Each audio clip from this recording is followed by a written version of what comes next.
There we go. We've got the old record happening. Yep.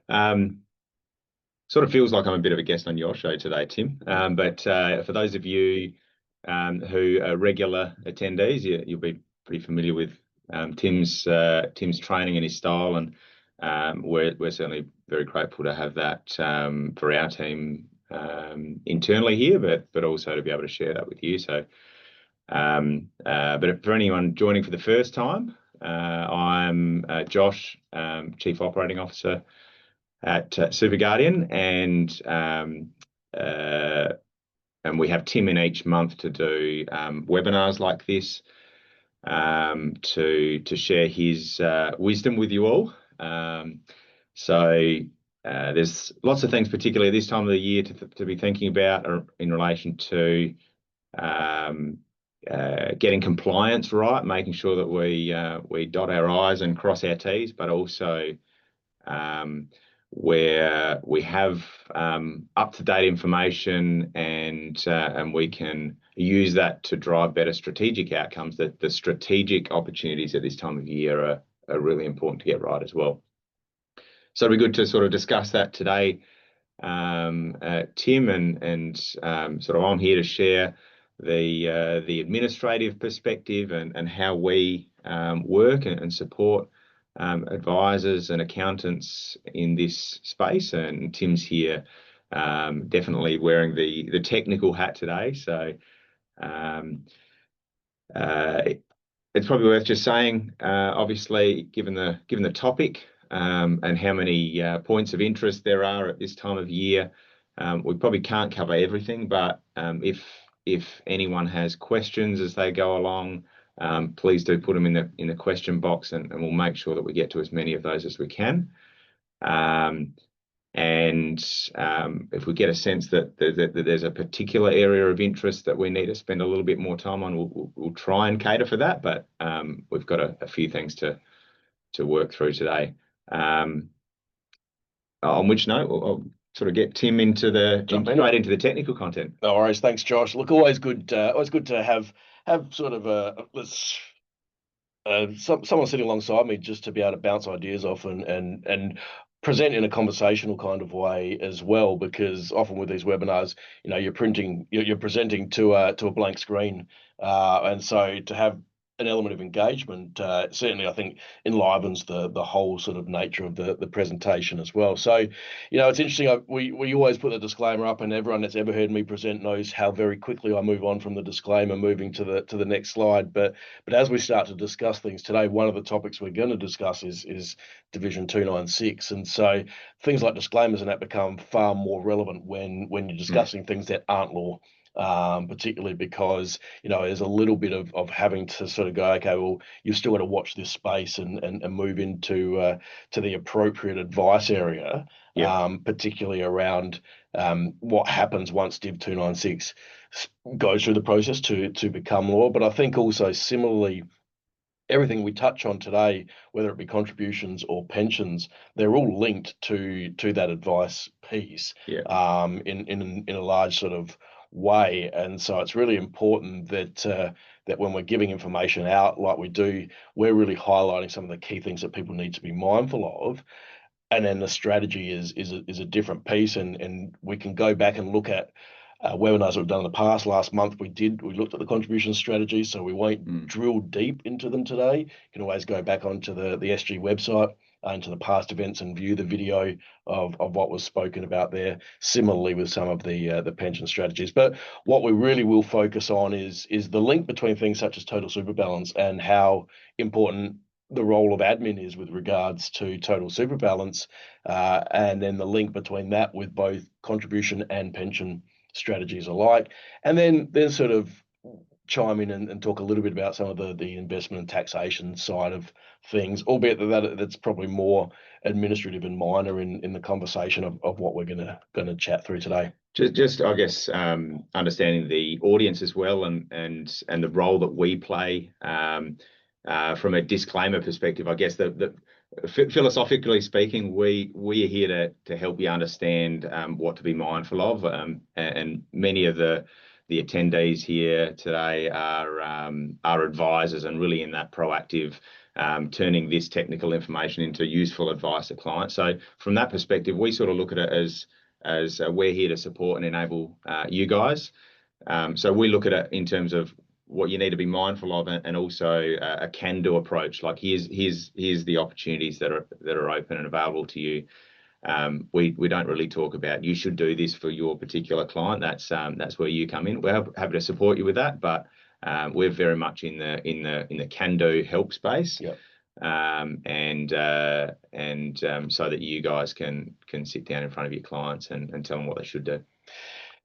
So let's deal with the elephant in the room straight away. All right, Div 296. So obviously we've had an election, we've got a result. We still don't have a parliament, right? So we need to be clear. We don't have a parliament, which dictates a lot of things, because until we have sitting days, then things such as legacy pension and reserve measures and social security measures that are subject to disallowance periods where we require sitting days. Similarly, the introduction of legislation requires Parliament to be sitting. And so until there's resolution of the Senate, because the Senate has to kick off on the 1st of July, right? That's why when the elections and the terms and that's sort of the period that they need to start off by. But there's an importance in the timing of the commencement of Parliament, because we know, just because of the noise out there, that Division 296 is clearly a subject matter that people want resolution on, right? And there's a real resolute nature in the government about them and what they want to introduce.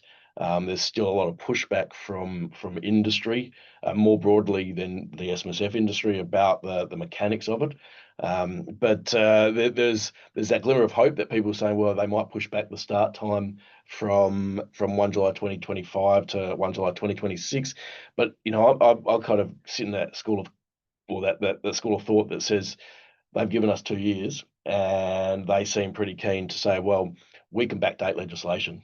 And as much as it's one of those terms that we don't like to use in our industry, it's really, from a timing point, the key date is 30 June 2026, where the assessments would start to issue after that point in time. Yeah, we've really got to be in a world of reality where we go. I mean, we've been in hope for what is it, probably 2 years now, on this policy that they'll change it. But we've got to sit in reality and understand that, as and when it comes in, no matter how it comes in, we've got to look at it, understand it, work out whether or not to act, and if we're going to act on it, how best to act.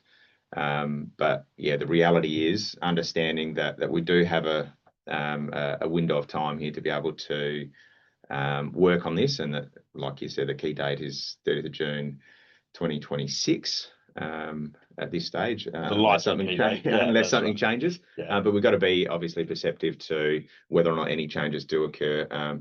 But yeah, I don't know about you, Tim. I'm not overly optimistic that there's going to be change, but we can be. And I think the key is clearly, as we can appreciate, is that before they needed the support of the crossbench in the Senate. Now they just need the support of either the coalition, which they're not going to get. Actually, sorry, I shouldn't say the coalition, because the Liberals or the Nationals. And they're not going to get that support. So therefore, they need the support of the Greens. Obviously, one of the things that there's a fear factor, because the Greens are pushing for a lowering of the threshold from 3 million to 2 million. The government have indicated that they're not willing to do that. But of course, once it starts time for negotiations, we have to wait and see. But I think one of the key things is that there's a lot of what I would sort of classify as, it's not scare campaigns necessarily, but there's a real push about people are just fleeing from superannuation. And I think what people just have to understand is, if the legislation comes in untarnished, so as it was previously produced, if it's reintroduced in the same manner, then it's the balance as at the 30th of June at the end of the financial year that is introduced that is key. So if your balance is less than $3 million at that time, then there will be no Div 296 applicable for that year. So clearly those people that are in and around the $3 million mark, they don't need to act with any sort of urgency in that regard.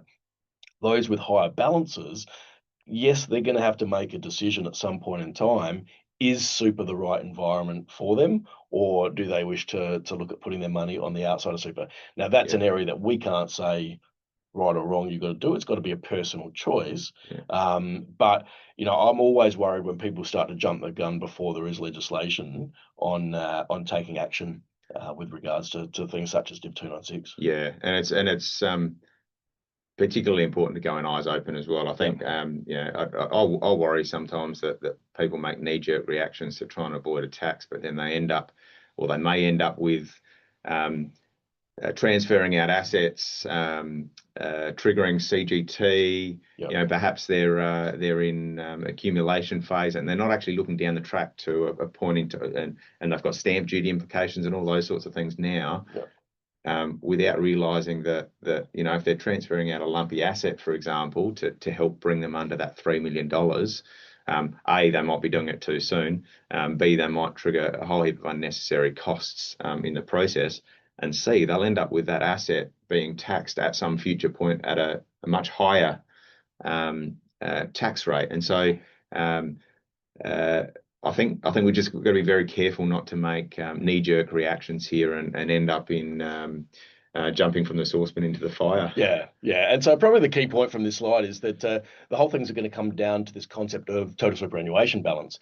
And it's a critical piece for us because in addition to Div 296, it determines so much, right? It determines our eligibility to not only make non-concessional contributions, but to avail ourselves to things like the bring forward provisions. And we've got all the thresholds and that to work through here today as well. But, last year, $1.9 million threshold determines whether we can contribute this year for next year's contributions, because not only are we planning for now, we're planning for the future. We'll be working on a $2 million threshold there. You've then got some of your other government incentives, your co-contributions, your spouse tax offsets, and they invariably work at the opposite end of the scale from those that are in Div 296 territory to those with sort of lower incomes to avail themselves to the various government benefits.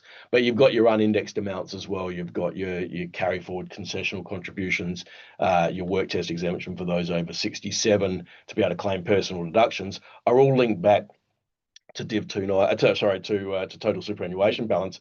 And one of the positive measures to come out of the Div 296 legislation is the redefining of what total super balance is, because there's this quirky element now where to work out somebody's retirement value, you effectively have to go to the transfer balance account, take their transfer balance account value, then effectively plus or minus any other debits and credits that have occurred since the original credit went in there, and then do a valuation based on what the value of the income is at 30th of June, which is it was a bit of a nonsense calculation ultimately. And so the redefining of total super balance basically means if you were to take your money out of your retirement phase income stream on the 30th of June, what would the value be? So it's exactly the same as it is for accumulation. And that is a real positive measure for total super balance. And one of the key things about that is having the appreciation that in many respects, from an admin point of view, the control of what total super balance is. I mean, there's obviously elements that that are fixed because you put money in, you take money out, and all those sorts of things. But the way that the fund is accounted for is critical to total super balance. Now, Josh, you and I were talking about this before. For your larger scale fund administrators, you historically have always worked in a tax effective accounting environment where you incorporate tax deferred liabilities and future income tax benefits. So, unrealized versus realized gains and those sorts of things. But because self-managed super funds are non-reporting entities, it's not a requirement, right? So it's not a requirement there. So in some instances, people would be overstating what the total superannuation balance is. So it gives you an opportunity through making an adjustment in the regulatory return, if you're not doing tax effective accounting, to be able to account for it, noting that if you're doing it to apply deferred tax liabilities, you've also got to use future income tax benefits. So if you've got something that's going to push the balance up, you've also got to bring it into account in that regard. But other elements, and you mentioned before when contemplating things like Div 296, things like disposal costs and other things, you can bring those into account to effectively bring the valuation down from an investment point of view to represent what is an appropriate total superannuation balance. But I always say that, but because you can't just do that once. If you're going to start to implement it there, you can't do it to get yourself under 500,000, for example, to be able to use a carry forward and then not use that method again in the future. You've really got to make sure that you're going down a once and once only approach to how you calculate total super balance. And I think that's critical. Yeah, definitely needs to be thought about in terms of how we can do it smartest, but also most appropriate. Applying it most appropriately. I think one of the things to really think about in terms of total super balance is I'll think about how soon after the end of the financial year do we actually know what that balance is. Because of how important the total super balance is for planning purposes now, more important than ever. It's really critical that we've got that information at our fingertips as soon as possible, and we're not waiting for the 15th of May or potentially later if returns are lodged late to actually have an understanding of what the balance is, because it leaves you very little time to actually strategize around that. And so that's where our approach, for those of you who work with SuperGuardian and are familiar with this, is to keep the information as up to date as possible. In fact, about 70% of our team structure, human hours input that we put into the work that we do is around keeping the information up to date. And the remaining 30% or so is around the annual tax and compliance model. But it's really so that we get to the 30th of June, we've got a really clear picture at that point in time of exactly what's happened in the fund. We've processed the buys and sells. We've got holding balances confirmed, and at that point we can look at the other important things that feed into this, such as unlisted investment valuations and property valuations and tax effect and all of those sorts of things, so that within a matter of weeks of the end of the year, you can have a fairly high degree of confidence around whether or not you're close to one of the limits or anything like that. So that's something really important. Obviously, working with an administrator, we can get that information to a point where it's very reliable and accessible, so that you can then make better informed decisions throughout the year. Yeah, and look, I just want to pick up on one of the points you made there about the timing. And of course, we've now passed 15th of May, and let's be honest, not every self-managed super fund return has been lodged. So there will be those that haven't been lodged across the industry, and that it's a real impact item. Not for everybody, because total super balance for a lot of people, where their balance is well below $500,000, not so relevant. Where they're between 500,000 and say 1.6 in that scope, not so relevant, with things like non-concessional stuff like that. But those that are borderline the bring forward rules around non-concessional, and those that are borderline that 500,000, it is critical, because there's a big difference between whether you can use unused carry forward concessional contributions from a contribution point of view now to be able to make decisions about personal deductible contributions in the final month of the year, right? And it's all going to be linked back to total super balance. So, that's relevant, and you don't want to create an excess non-concessional because you thought you were eligible for bring forward, but you actually weren't. So there are real sort of key defining numbers that are pretty critical in this space. So it's really about getting it right, making sure that you can absolutely rely on that information, and then getting it right as quickly as you can. Yeah, absolutely. And so from a contribution point of view, so we're sort of led in there with some commentary around things like the carry forward catch up and other things. It's really about understanding where we sit from a threshold point of view and our opportunities. And a lot of this information is information that's, been discussed before, as I said, highlighted in previous webinars, but appreciating that not only are we looking at what can we do this year, but also what opportunities might avail themselves next year as well. And appreciating the differences in the caps, and in this instance, the general transfer balance cap, because our contribution caps are not moving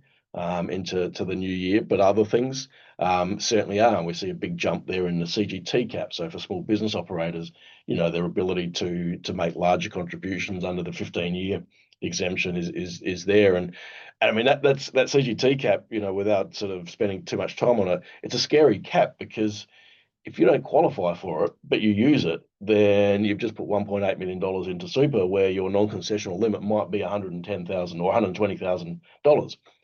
And that's a problem because you've then created a very large excess contribution, and no capacity to refund it has to go through the excess non-concessional approach. So just having an appreciation for how the rules work is clearly important.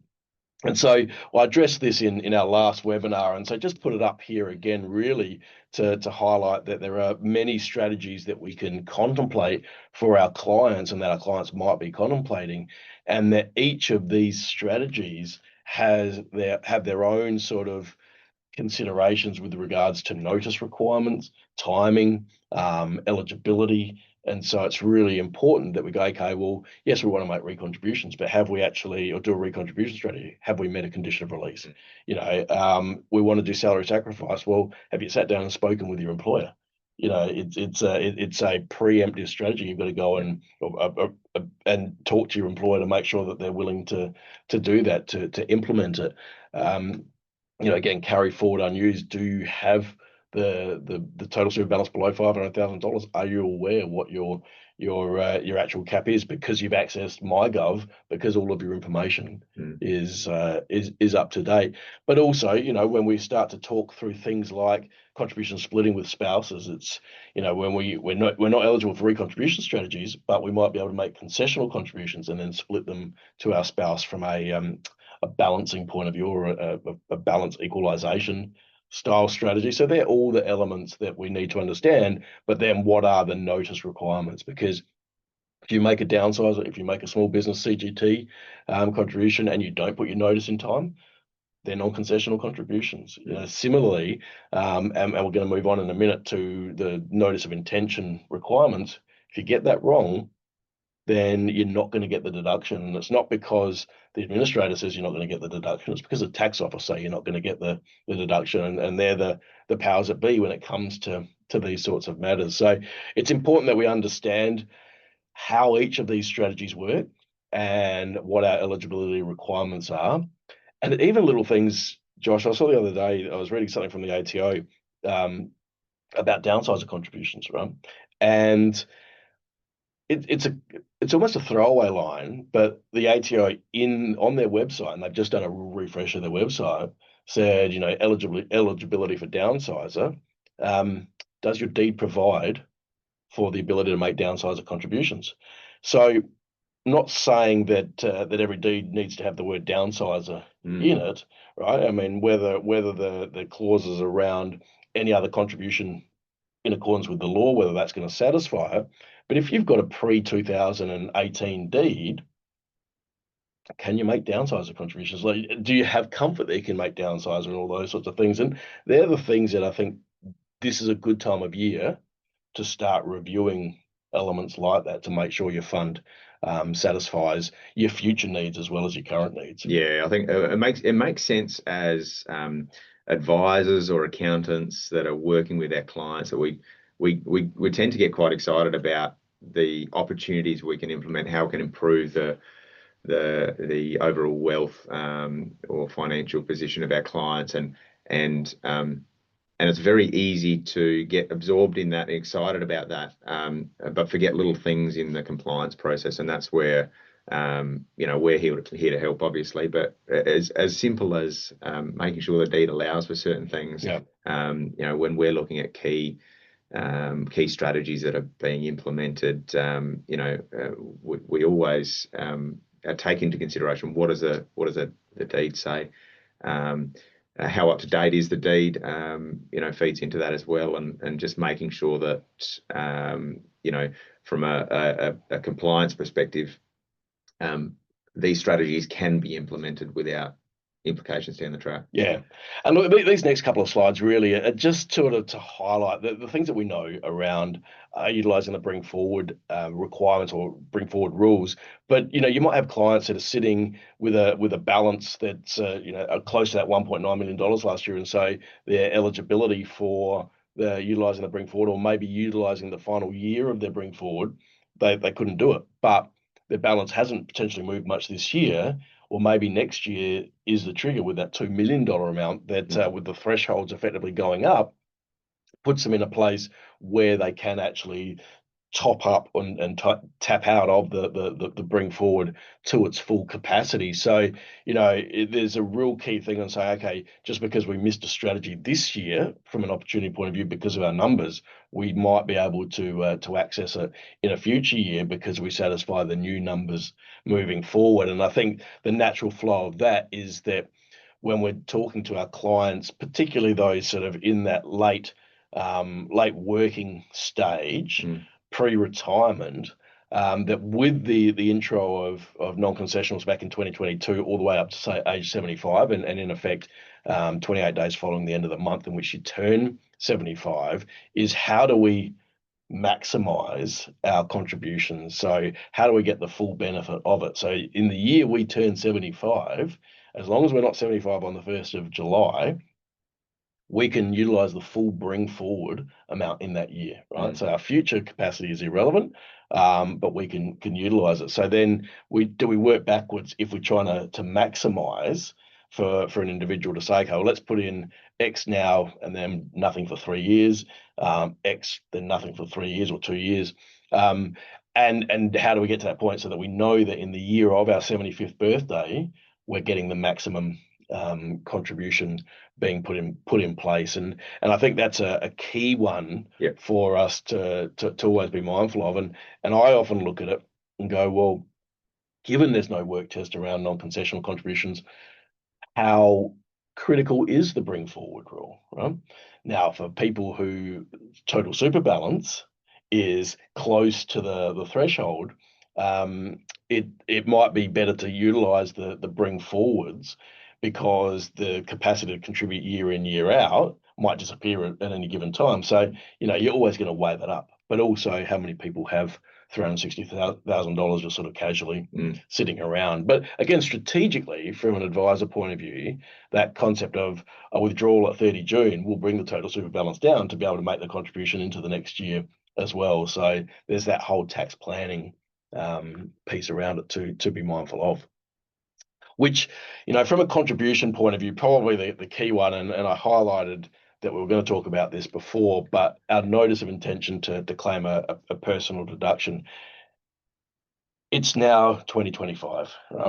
The rules changed on the 1st of July 2017 about claiming personal tax deductions. In January this year, we saw the tax office issue the draft ruling of what is a contribution, right? And that covered quite significantly the notice requirements for personal deductible contributions with the removal of the 10% rule 8 years ago. Now, it's a worrying sign that it took 8 years to get to that point, but a lot of other things, gnarly and that have probably triggered the delay in this ruling.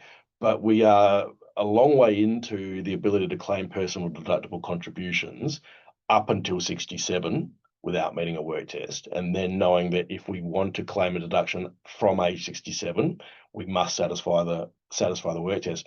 But the critical piece is we've got to understand our notice obligations. And from an administrative point of view, you would know and see better than most that the not interchange, that's not the word I'm looking for, but the capacity for people over the age of 67 to both contribute and start pensions makes the whole timing of notice of intentions critical, because they might want to start a pension very early in the new financial year, but they haven't met with their tax accountant yet to do planning on deductibility. And if they want that deduction, they've got to put their notice in before they start that pension. Yep. I actually remember when I first started with SuperGuardian, but it must be about 14 years ago.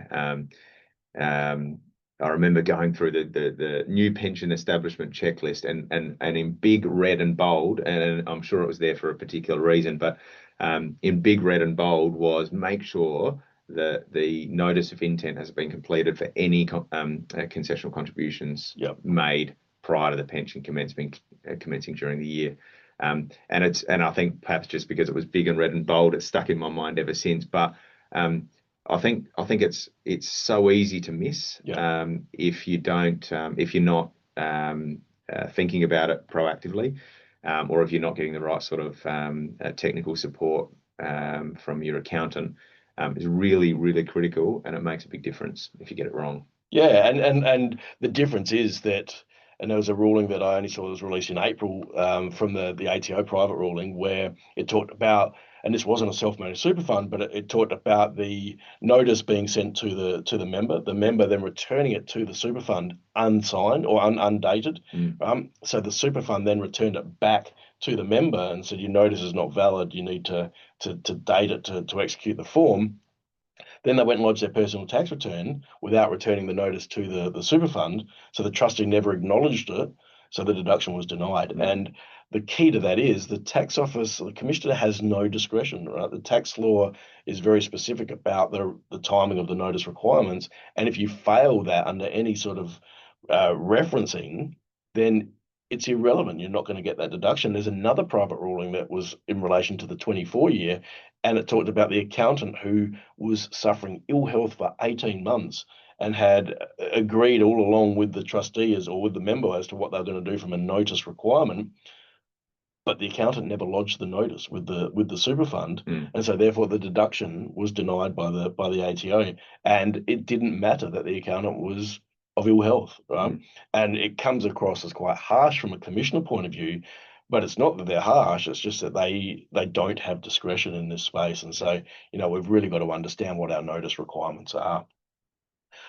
Which kind of leads us on to our end of year pension stuff. And we've spent a little bit of time. We did a couple of webinars in regards to pensions, particularly around, again, another ruling that was finalised by the Commissioner last year about when a pension commences and ceases. And so we appreciate we've got our minimum pension obligation, and we're paying it in accordance with the regulations as they sit. But the concept here, and we've paraphrased here, we're under 106.9A, where it says the payment is made at least annually, right? Because the way that the legislation is worded is it says you must ensure that the payment is made at least annually. And the commissioner has picked up on that and basically said, if we fail to pay the minimum, then the pension, right, then the trustees cannot ensure that the pension will ever be made annually. And ultimately the pension doesn't exist. Right now, it does exist in contract terms and other things, but it doesn't exist for the capacity of meeting the SIS requirements and therefore the tax requirements. And so it leads us down this path of having to stop any existing pension moving forward. We're not having to backdate, we're not having to go back to ones that have failed in the minimums in the past, but basically from now on is if we fail the minimum standards, we have to work quickly to stop the existing pension, make a conscious decision to stop that pension and start a new pension to kickstart the exempt current pension income deduction. So understanding that minimum maximum, and we'll talk in a moment, Josh, about what you guys do in this space. But I guess it's also important to link the whole concept between account-based pensions and TRIS as well, because TRIS is now, it lost a bit of favour in 2017. It lost the exempt pension income. The caps were reduced back to $25,000, so it kind of lost its appeal from a strategy point of view. But now that preservation age is 60, and the cap is 30,000, sure, it's only $5,000 more, but if you can access non-assessable, non-exempt income through the super fund, even though you're not getting the ECPI deduction, the tax saving can be beneficial. And so it provides opportunities for people to look at their fund from a TRIS point of view to say, is it a good time to start paying a TRIS?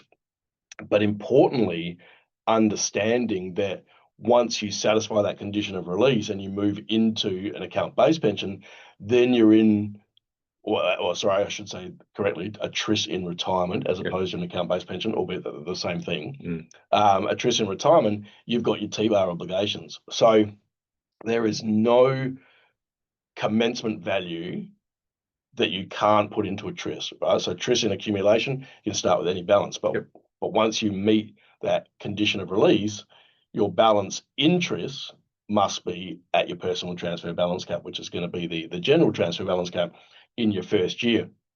So it's understanding for those clients that do use TRIS that they've got to be mindful, and they've got to have some form of system that recognises when they're going to meet that condition of release to get their T-bar done, but also to ensure that they're not going to have an excess transfer balance account as well. So just to run through this, and then I'll sort of hand over to yourself, Josh, just to explain, how you guys work in the space of pensions and that. Just to really reiterate this point on the failure of the minimum. So prior years meet the pension requirements, fail the minimum in the current year. Of course, you've got a 1/12 shortfall requirement that you can apply discretion once only. If the shortfall is less than 1/12, then the pension can remain. But if you fail the pension, you lose the exempt current pension income for the entire year. But then from the 30th of June, you effectively then fail the pension standards, and that becomes your T-bar event. The tax officer's position used to be that a new pension would automatically start on the 1st of July. That's not how we go now. So you've got a failure, 30 June period, which becomes a T-bar event. You've then got a period, and that can be, we use 1 March as the example here, but you've got that period of going, okay, well, we recognise that we failed. The pension ceases back at the original 1st of July.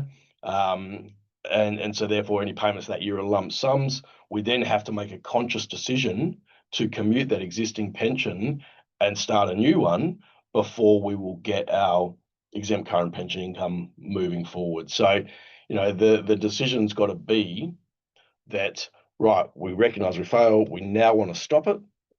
We don't need to report the stopping from a T-bar point because the reporting's done at 30 June for a failing the pension standard debit. But we've then got to restart our new pension from our new date to re-trigger the ECPI. And the complexity of that, of the fact that you've now merged interests. So you might have done a lot of planning around tax retaxable and all that sort of stuff. Those interests are all merged from an accumulation point of view. It can do so much damage by failing to pay the minimum that it's critical that we cover off on this stuff. So, what do you guys do in that regards? Well, it's sort of one of those things where you go, you want to have a 100% success rate on paying your minimums, obviously. Yep. And everything gears up around that. Obviously, the implications now of failing that are more significant, and so the backup would be, well, the sooner we can realise that we failed it, the better, because we can act more quickly and more decisively. So again, the more up to date, the more reliable the information is, the better awareness you have of where you're at, and if there is something that needs to be fixed or resolved, you can get onto it straight away. That's really important. And it's the same with any sort of compliance issue that might come up. The sooner you realise you've got a problem, the quicker you can get help with it. But I guess fundamentally, again, our approach to managing minimum pensions is very much relies on the fact that we're keeping the information up to date throughout the year, and a lot of the work that we do goes into that process. So any advisors that work with us will know that we reach out, and we have been reaching out over the past month or so, just with a summary of where clients are at and what the gap is, and looking at where there might be scheduled payments already planned for the balance of the year, just to make sure that with absolute certainty and sort of 99% confidence isn't really enough for us. We'll keep tracking this on a daily basis. We need to be 100% sure. We're going to make sure that the advisors and the accountants who are working with those clients are well aware of that, and we give them every chance we get, and as much lead time and notice as possible. We just, in all honesty, Tim, I can't remember us actually failing a minimum pension for a fund that was with us during that year. We have taken over funds where that's happened, and I don't say that. Well, I do say it in a sense of pride, but mainly just to highlight that this is not something you can afford to get wrong. It's a risk. It's a litigation area. I mean, you imagine if you lose the exempt current pension income and the client goes, well, whose responsibility is this? Sure, it's the trustees' responsibility at the end of the day, but who's doing the calculations and who's assisting them with the payments? And more often than not, it's their advisor or accountant. So there is a lot of responsibility on us to get it right. The other thing that we've done, we've been working on for a few years now, and we've been rolling out this year is our Hive platform, which we've got quite a few advisors on now, which gives them the ability to access that up-to-date information on demand across all of their clients. So essentially, within the platform, you've got one click for all your minimum pensions, just to see where they're at as of today. And to look at what's outstanding, and that way you can sort of keep on top of it, keep track of it, and it doesn't necessarily need to be a project once a year. No. But you can have a high degree of confidence around that. And there's also other ways that we work in and use that platform strategically, such as where you draw more than your minimum, which I think we're going to touch on. We'll jump onto that. Why don't we jump onto that now? Because I think that's one of the things, and I'll let you continue on that there, Josh. But I think it's, from a drawdown point of view, is there's always two elements. One, ensure that you pay the minimum, right? But then how are you treating amounts over and above your minimums? And because Smarter SMSF, for example, we're a document provider, so we're educators and document providers, and then we work with different parties, and in some instances we work with yourselves, we work with other administrators as well. And so it's that nuance between admin process and provision of documents with how you can determine how your clients are going to operate. And one of the key things that we always really sort of hone in on is to say, don't be too strict from a documentation point of view of identifying, for example, saying that I am going to take $5,000 per month, right, as a pension payment in your startup docs, right? Because if your minimum's only 40,000 and you've done 60,000 from a withdrawal point of view, then that 60 will be treated as a pension, right? Whereas if you document it to say, we will pay at least the minimum each year, right, and then we will treat payments above the minimum, right, under X, Y, or Z, then that becomes important to understand. But it's important then to pass that messaging on to the fund administrator, who will naturally just assume a pension drawdown process unless there is some other instruction on foot. Yeah. So, and this is, I actually think this is one of the most under or overlooked strategies. If I go back, say 10 years, it was for the SMSF industry, it was is my client in pension phase, or are they eligible, and are they in pension phase? Still, 1 in 2 APRA members of APRA regulated funds who are eligible to commence a pension haven't, which is a disturbing number based on the ATO statistics. In SMSFs, we tend to get that right now. And so if a member's eligible, they'll commence a pension. But then we don't think about keeping as much in pension phase for as long as possible. And that's where this comes in, is if it's one thing to commence a pension, but now that we've got a limit on the amount that you can have in or commencing the pension, if you whittle that down over time and you run out because you're just taking pension withdrawals over and above the minimum unnecessarily, you might find that in 10 years' time, clients have run out of pension where they could have had another 5 or 10 years or more on their pension that they could pay.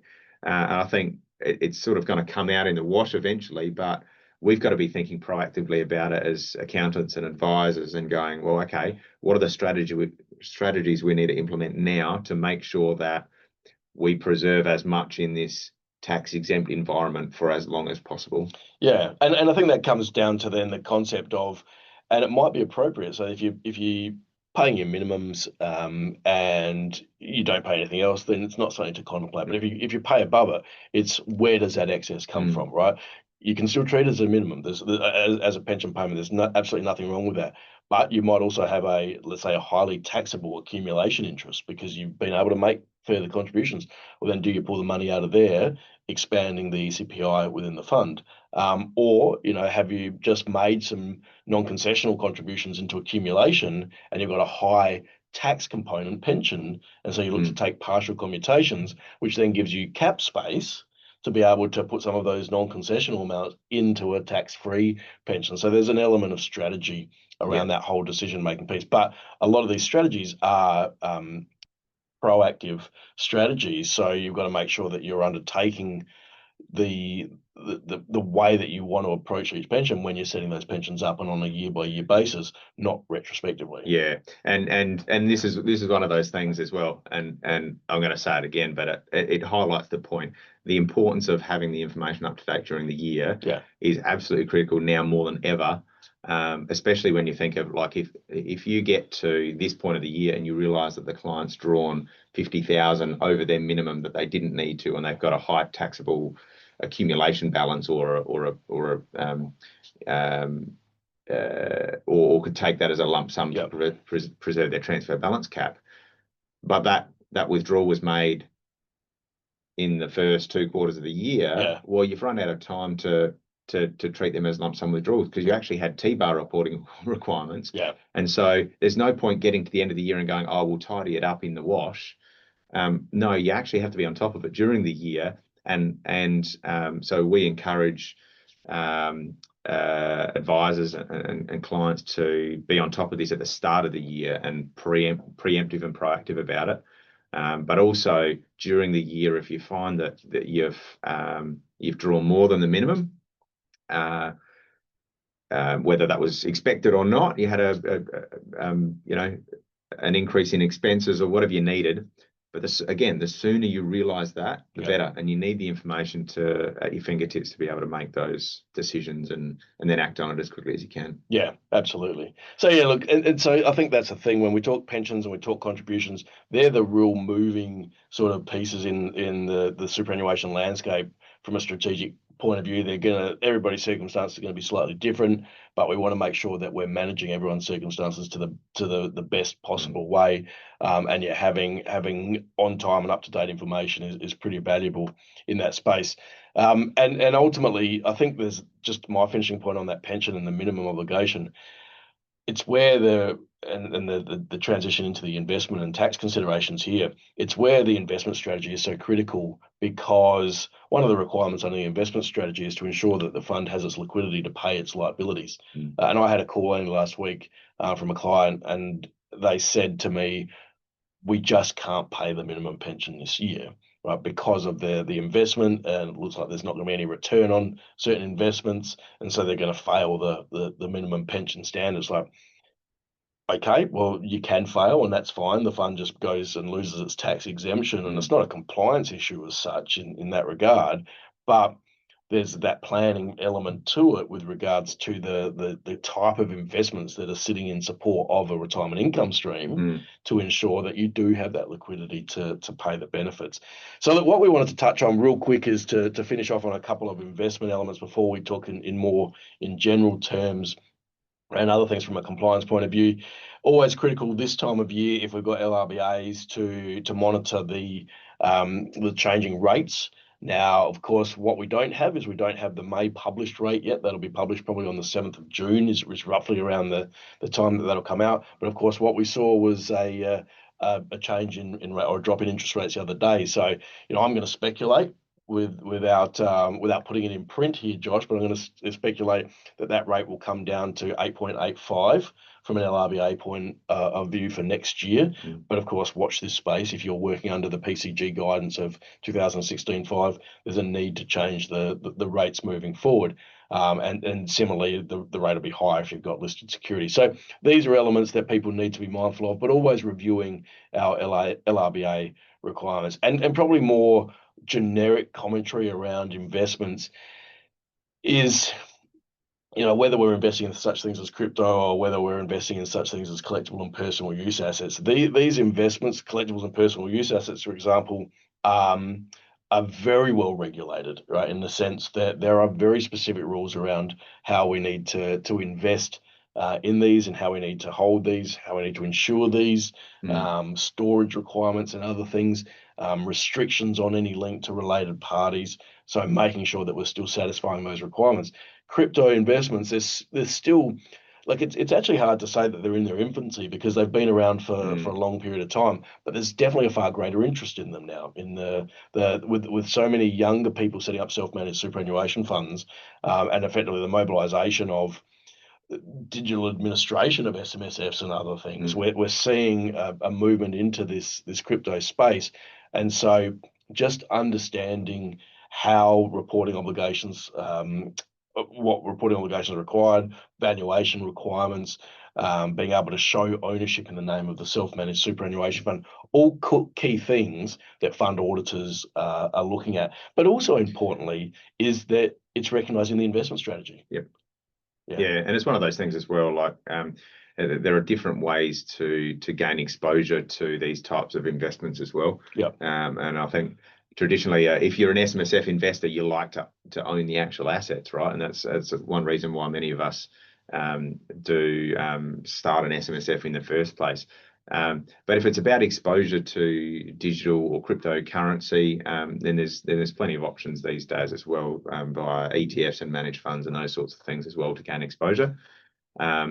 But yeah, where you do have the direct ownership, that's where you've got to make sure that your I's are dotted and your T's are crossed. Absolutely, when you get to 30th of June for those ones. Yeah, and look, and it goes without saying even further, because we started this presentation talking about Div 296, and that is the value and the appropriateness of market valuation, because there's going to be a pressure point for fund auditors, and fund auditors definitely, they're the ones that will always come back to us as administrators and have conversations around market valuation. I had a question just the other day. We've got a independent valuation done, and there's a high range and a low range. Can we adopt the low range? So, well, if it's an independent valuation, you can go anywhere within that range. It's when the trustees start saying, "Oh, we think the value is a little higher, so we're going to bring it down."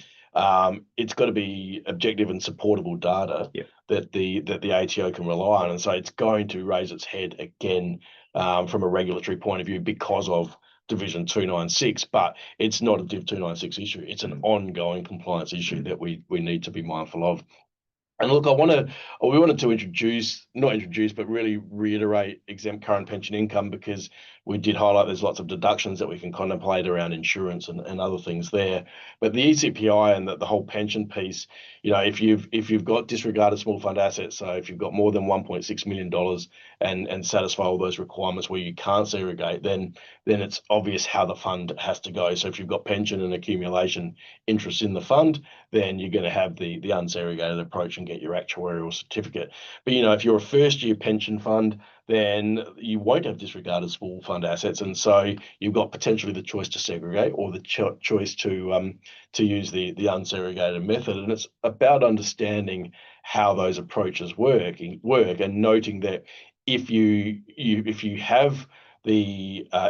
not meeting the conditions of disregarded small fund assets, right, then the default method, as awkward as it is, takes this approach where you can have deemed segregated periods, and then you can have unsegregated periods where you need an actuarial certificate, then you'll have deemed segregated periods again, and then you have further unsegregated if you make contributions. And that was the rule, I think, before 2022, that you had to apply this default approach and get these kind of weird actuarial certificates, and a little bit more work required from the actuary in that regard, versus our choice option now. So at the end of the year, we can actually go, well, we've looked at the default method, and this is the tax position it puts us in, but we can also go for an unsegregated approach. And I guess that's about advisors and accountants working closely with yourselves as administrators as to which method they're going to use. Yeah, and there's some logic behind it, and each time we request an actuarial certificate, we'll always look at both options. To be honest, it's important. We don't want to just take a default approach because it's the easy way, but we want to get the best way. So makes sense. All right, so last 5 minutes for us here, Josh, and I think it's a good time to get to this point, the final checks and balances, and highlight that as we're getting towards the end of the year, there's the key strategic elements that we need to contemplate around contributions, around pensions, even around investments as such. But then there's also the key compliance considerations that we need to be mindful of. And, family circumstances change, all sorts of things can occur.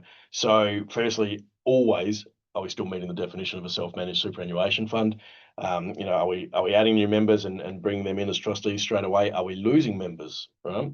And I know myself and Aaron Dunn have been talking about this sort of stuff recently, the death of a member, where you've got time to fix your trusteeship, right, after the member has passed away. If you bring new members in, you don't have time. You've got to make those changes straight away.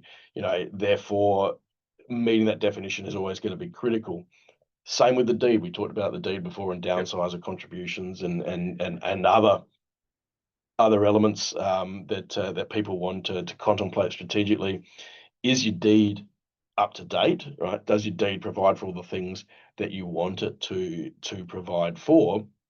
And equally, if you've got a corporate trustee, and this one always fascinates me, is that people will, and I can put my hand up, I'm probably guilty of this. I set my company up to be corporate trustee however many years ago. Have I looked at the corporate company, the constitution since then? Probably not. Now, my circumstances don't dictate that I need to just yet, because I also haven't updated my deed at that point in time, because I'm still not quite eligible to make a downsizer contribution, Josh. I'm getting there, but I'm not quite there. But at some point, if I'm updating my deed, do I then need to look at my constitution as well to make sure that everything's aligned, particularly in that whole appointment and removal requirements and elements there? So key to contemplate. It's easy enough to get it wrong, to be honest. Yeah. And again, with any of these things that we've been talking about, there's so many small areas where if you don't have your ducks in a row, you can miss something out. And it's not until later on that you find out that it becomes an issue. And if you do a deed update and the deed's not effective because of the removal and appointment wasn't done in line with the requirements of the previous deed or something like that, then you do end up in trouble down the track. Yeah. And again, I think, and you've mentioned APRA funds a couple of times here, and from an investment point of view, there's so many more opportunities in the APRA space around matching investment strategies that you can have in a self-managed super fund. But still, the one area where there's still more member power than anywhere else is in that death benefit space, and flexibility around capacity to pay reversionary, non-reversionary pensions, binding nominations, non-binding nominations. There's so many key areas that you can deal with in the SMSF space around the death of a member, but it's also the most litigated area in the space, because people or trustees don't act in accordance with nominations, or nominations aren't binding or anything, because they've done it in accordance with the law, not in accordance with the governing rules. And so there's a requirement to review our investment strategy, but for me, there's a far greater requirement to review our death benefit nominations. And dare I say it, this is another point where you're going to want the information up to date. You're not going to want it, when you're dealing with death benefit payments, you don't want to have to wait for the accountant to prepare interim financial statements, and then by the time they get to you, they're already, changed. It is something you want to be very much up to date on, so that you can make informed decisions around that. Death benefit nominations, a whole topic on their own. We've just recently redone our entire death benefit nomination paperwork and supporting documents. So if you work with us and haven't already seen them, do reach out and ask. So that's pretty powerful, and more than happy to talk to you about that offline as well. Yeah, and look, and the alternate trustee piece, like enduring powers of attorney, we've seen a lot happening from a legislative point of view in the last few years. What we haven't seen, I'll touch on this very briefly, is changes to the residency rules. And so if people are moving away from Australia and therefore aren't in a position to control their fund because they're overseas, they're going to need alternate trustee arrangements. And so that residency piece is the last piece of government's from years gone by where they've promised to change the residency rules, but understanding how enduring powers of attorney is pretty critical. So look, in summary, we don't necessarily need to go through all of these from a point by point, but it's a matter of using this time of year to make sure that you're getting the best opportunities for your client from a contribution point of view, but also a drawdown position as well. understanding from a tax point that how can you maximize tax benefits such as ECPI using one method versus the other. Of course, there's always a bit of a reminder now to get things right around your expenditure and ensuring that everything's done on an arm's length basis, because we don't want to invoke non-arm's length income for the fund and paying that top marginal tax rate. And really, that final point there is ensuring that our documents are up to date and reflective of the fund's position. I know I got my audit report the other day saying, Tim, please provide us with an updated investment strategy and things for your fund. So, you know, it's making sure that you're always following through on those key areas. So Josh, anything else you wanted to add before we wrap it up? Well, I might just say I've spoken a lot about the importance of having up-to-date information, but the other core thing to get right is making sure you've got the right support. And we've covered a lot of technical information today, and some of it will hopefully have absorbed. You may have questions about some of this information that we haven't been able to get to, or you may have a client scenario you want to work through. That's where our client managers come in. So if you want to chat about any of this afterwards, please do reach out to your client manager or reach out to me, and I'm happy to connect you with a client manager. We're all effectively students of Tim's in some way, because he distills this knowledge across our team as well. So yeah, please do lean on our client managers for support as well. All right. So listen, we said up the front that you know, today was our end of year financial checklist one. I've got a question mark there, Josh, about in July revisiting Division 296, because what we want to do is make sure that we've got some law before we talk about it. So we will be doing that as either our next webinar, or if the law isn't introduced, then we would probably change around the trusteeship one and talk about some of those appointments and alternate trustee arrangements. So we'll flip them around, but they're the next couple of subjects coming up. So look, thanks for attending, everybody, today. As always, SuperGuardian will send out a copy of the slides with your CPD. But other than that, we look forward to you joining us in our next webinar. Thanks a lot, Bram. Thanks very much. Cheers.